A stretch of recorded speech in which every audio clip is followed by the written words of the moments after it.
Balik lagi di Halo Palembang dan pastinya kita masih ngebahas tentang basket yang ada di kota Palembang dengan fasilitasnya terus juga prestasinya. Dan kita masih sama Bapak Azwar. Iya, Pemirsa yang ada di rumah ini kalau kita ngomongin soal basket pasti banyak nih yang minat dari dulu Pak. iya, Dari SMP dulu iya, perasaan kalau misalnya ada ekskul pengen basket duluan. Betul. Selain juga keren pastinya ini sehat Pak. Iya. Terus juga bisa nambah tinggi badan kalau untuk Iya, muda-muda benar. SMP ya. Iya. Betul, tapi kalau untuk kendala Pak, kendala yang dihadapi untuk nyari bibit baru itu biasanya apa? Kendalanya pertama adalah minat dulu sebenarnya. Dari minat itu, menumbuhkan minat itu memang agak sulit. Ya. Seperti kita ketahui bersama, basket ini saingan sama model.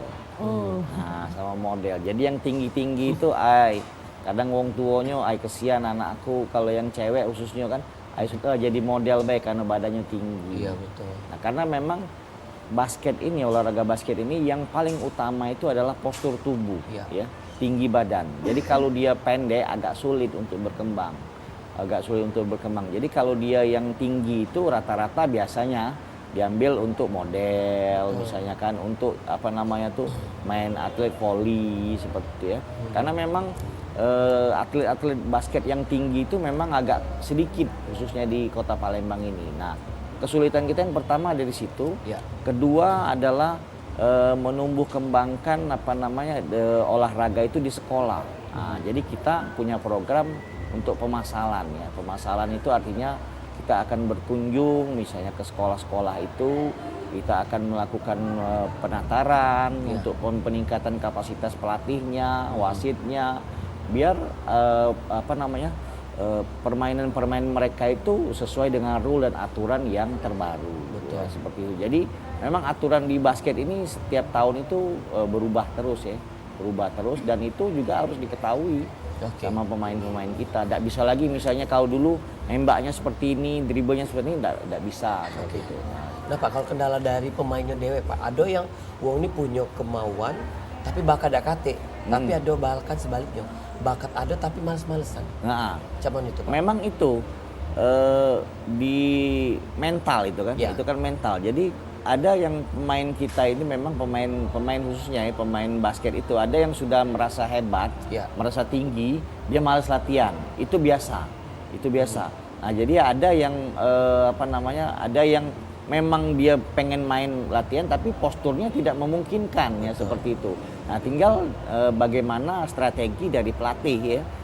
Pelatih untuk meramu dan mempersiapkan itu ya, mempersiapkan itu. Bisa saja dia atletnya yang badannya pendek ya, tapi dia akan dihajar untuk latihan yang lebih banyak lagi. Karena itu tadi dia harus mempunyai kemampuan yang di atas rata-rata pemain tinggi tadi. Jadi bisa berkembang juga. Nah, yang untuk yang jarang latihan, misalnya dia sudah merasa tinggi, sudah merasa hebat, itu biasanya trik pelatih dia akan mengajak pemain itu untuk melihat permainan atau pemain-pemain yang ada di luar pulau Sumatera ini. Karena ya terus terang saja di Pulau Sumatera dibandingkan Jawa memang permainannya lebih tinggi dari Jawa ya. Iya. Nah, nanti kalau kita ajak keluar ke situ dia baru lihat bahwa kemampuan saya ini belum apa-apa dibandingkan atlet dari luar Sumatera itu. Iya. Nah, jadi dia harus lebih berlatih lagi. Orang kan kadang atlet itu sekarang mudah berpuas diri ya. Iya. Karena dia menganggap misalnya di Palembang tidak ada musuh lagi. Tidak ada musuh lagi, dia sudah paling hebat, udah nggak mau latihan lagi, males kan. Nah, itu jadi salah satunya kita khususnya Perbasi itu adalah salah satu programnya adalah misalnya dia sudah tamat SMA, kita titipkan di klub-klub di Pulau Jawa. Di Pulau Jawa itu ya, di Pulau Jawa misalnya di klub-klub IBL, kita titipkan dia di situ. Dia nanti akan diberikan beasiswa oleh klub itu asal dia memang berprestasi dulu waktu di SMA-nya ya. Dititipkan di situ, dia nanti dapat beasiswa kuliah di situ, dia sekaligus main di klub itu. Nah, pas ada pertandingan atau PON atau Porda atau Porprov, dia akan ditarik lagi ke Palembang. Oke. Betul. Jadi mako terbuka mata tuh. Iya, benar. Galak jingok. Jangan hebat di kandang baik. Iya, hebat di kandang baik. Pak, kalau dukungan dari pemerintah, provinsi ataupun kota untuk pembasket yang ada di kota Palembang, cak mana? Ya, alhamdulillah kalau di Perbasi khususnya kota Palembang ya kita bicara dukungan pemerintah itu ada ya. Walaupun memang kita ketahui bersama bahwa dana untuk pembinaan olahraga ini sangat minim sekali. Kita bukan rahasia umum lah, bukan hanya di basket saja, untuk seluruh mungkin ya, seluruh tangkai olahraga. Biasanya sering lihat di TV kan, banyak misalnya persiapan, misalnya atlet nasional pun, timnas pun banyak kendala seperti itu.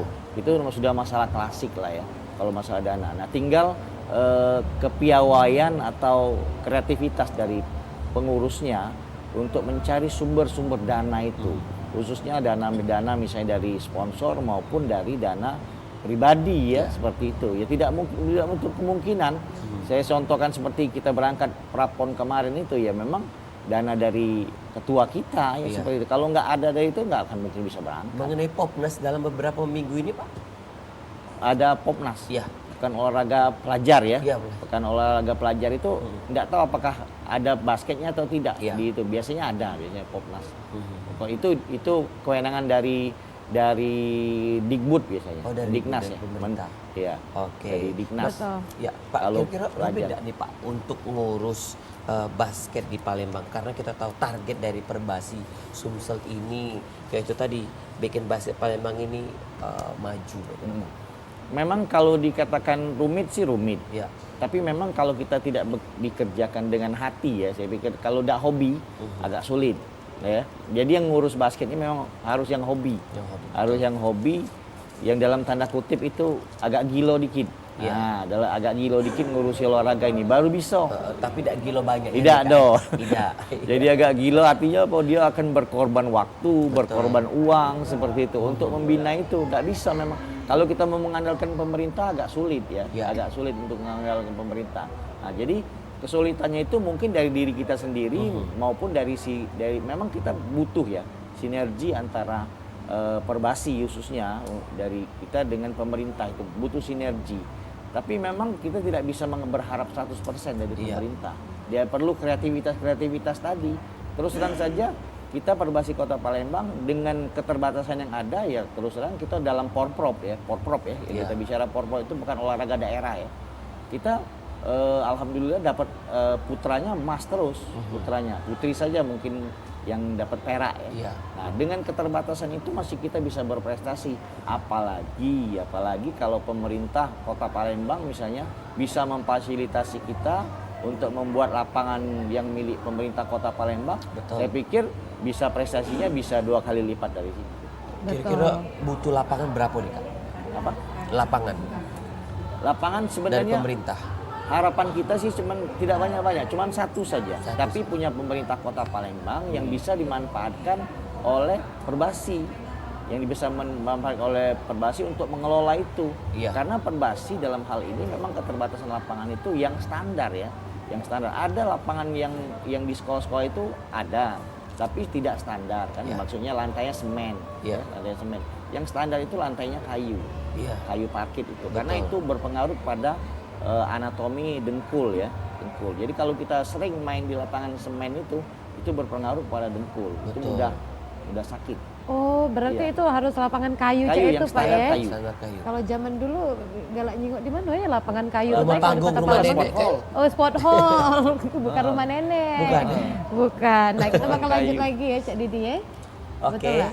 jadi masih ada waktu lagi. Nah Pak, kira-kira untuk Perbasi Kota Palembang masih ada event apa dalam Waktu beberapa dekat bulan ini. ke depan?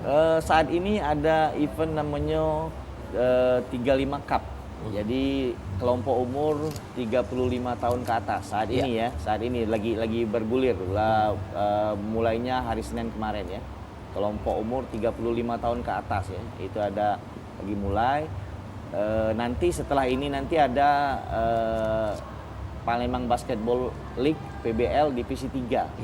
Nah, Divisi 3 sebenarnya kita ketahui bersama bahwa PBL itu sekarang ada namanya Divisi 1, Divisi 2, nah Divisi 3 ini. Nah, Divisi 3 ini nanti setelah 35 Cup ini. Nah, seperti itu. Jadi sekarang ini lagi berjalan. Betul. Kalau untuk divisi tadi terbuka untuk umum ya Pak ya? Iya, terbuka Umurnya basing Cak Iya, itu ya? umurnya di atas 35. Oh, di atas 35. Iya. Jadi kalau umur di bawah Jadi 35 senior. tidak boleh. Oh, Ya, mungkin yang agak senior dikit. yang agak senior mungkin Nah, ya, yang akan datang nanti mungkin bulan 10, bulan 11 ini kan nanti ada DBL. betul. Ada DBL yang memang event setiap Iya, tahun ya Pak iya. ya. Itu umuran Cek Didi sekarang Itu. ini Iya. DBL, SMA. Oke pemirsa, masih dengan Kak Agus Azwar. Kaki kita bakal lanjut lagi, tapi cak biasa dan nak liwat jangan kemana-mana. Tetap di Halo Palembang.